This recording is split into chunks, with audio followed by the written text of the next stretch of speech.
I used to actually come around here, like, looking for money, like, probably even begging out. But I did whatever I had to do to get high, you know what I'm saying? So, I mean, a normal Sunday morning for somebody else would be walking, maybe getting some food, maybe, you know what I'm saying to you? Yeah.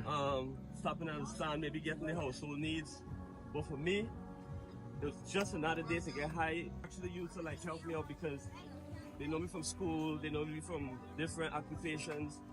So it was kind of hard, but at the same time, it was unmanageable. I've been living on the streets for 15 years now. I haven't seen my parents, no relative, no one in the last couple of years. Only to find out parents, both of them passed away 3 years ago. I only got one sister and other relations. Living on the streets for me, people that I work with, I just got along like family. Whenever I see family walking together, tears run up my eye. You know? So, I got no one.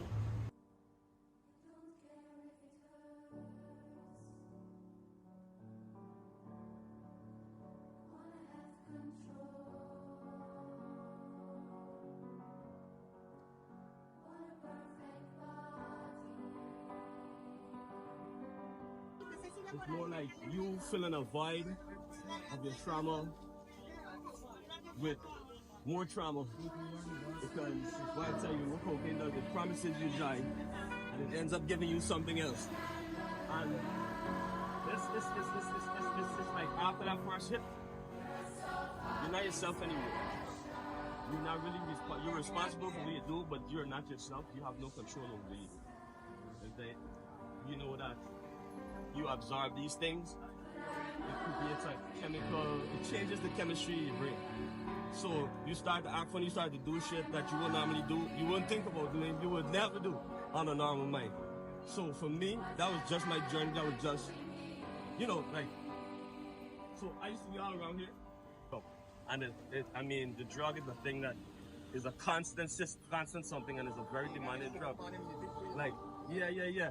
Well, of course you can get a coconut here. Yeah. All these men is good, man. All these men is good, man. That's my boy Toro. That's my stop right there. Because if it wasn't for him, I might not be alive. I might not be talking to you today. This man just basically created me and carried me through my whole journey. I could not believe it. But this is awesome again. This is why you should wait. So sometimes, really grotesque, I would have had to pull these things and take them from point A to point B, sometimes till the Johnson hands, sometimes here, empty them by hand, into the compactor. You know what I'm saying? You push it, bring them here, put them onto the compactor, pull it, go get another one. But and as you can see, it's a slow morning, so that would be like a start to the day. Or sometimes if there's no work nowhere else, all throughout the day. You know what I'm saying to you? But yeah, I basically used to live over there. I used to sleep over there at night on the ground because sometimes you smoke all night and then, I mean, that'll carry you through the night. Maybe you get some food, maybe you get lucky. It's just crazy, it's just crazy. You got what? Who make I start smoking the things I see on my bed, man, right? I could have killed both parties at the same time. And I just run away, left the old house, start smoking. I'm in the party, used to run in my mix up. Something like a black drink. I'm praying every day to get out, but you know, I can't do that by myself. It's not a walk in the park. Like my brother said, he used to be catching the bin, cleaning the gutter, sleeping in the shop, sleeping on the bed. Let me tell you something. There's no other body could help you but God. Nobody can help. No rehab, no nothing can help you. But it's a chance going and abstain yourself at the rehab. You got a chance. You got to say it's a church, and you can find God somewhere in your heart. You know, I cry. I want to get out. But I just can't. I'm waiting. I know my brother here. He used to be like me. Maybe even worse than me. Look at him. He's out. I didn't go. I grudge him. You know? But honestly, smoking is just a habit. Just like everybody else have a habit. You know? Sometimes I get up 500, I say I'm gonna smoke 100 and eventually smoke everything. I can't even buy a bottle of water. Like, this is my gun right here, they call it the stem. This is the reality. We praise this more than anything. The last thing before we sleep is this in our hands. The first thing we look for when we get up is this. It's a conscious thing that you must understand what cocaine smoking is like. Some people say they put it up in the nose, stick it in the hands. But we in Guyana, we don't do nothing. We do things like this. There's the drug right here. This is $100, right? And this bottle right here is $400. Well, these are pen covers that you use to protect you from the bottle going in your mouth. The light is $100 also, and they put it in here, right? You melt it in like this.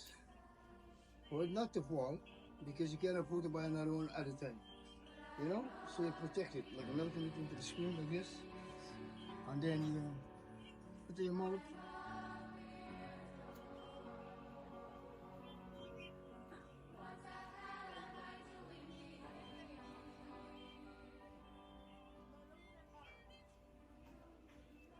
And you get your jaw. I was normal, just no active movements or symptoms.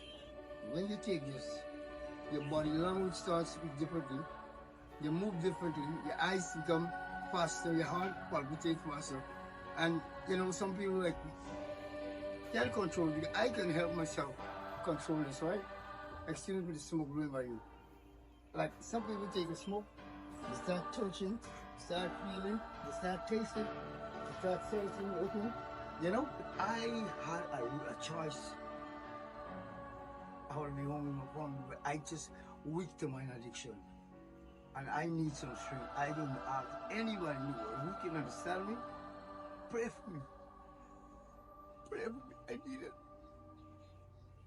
I need to get out. Really, everybody who active smokers, I wish all of us could just get out. Get out. Smoke before, but I still smoke, but I ease up. I can feel the thing. Yeah, I'm trying. Trying to change. Because when you're smoking, people don't respect you, man. Instead of people start disrespecting. How society treat you in Society your treat you like the lowest. It's like, work you hard for next to nothing money. Work you like a donkey, treat you like a junkie. This guy a junkie, stinker, all kind of thing. It's like, beat you, knock you, take advantage. Just because. Just be too weak to fight back. Not be too weak, you don't want to knock people because you don't know the story. That thing, the left thing, you know, he like bad man, he said, who fights and run, who run away, don't fight, you know, live for fight another day. So you left everybody feel the arm and you know, that thing ain't calm. It's like, yeah. I respect you, but it's not. Yeah.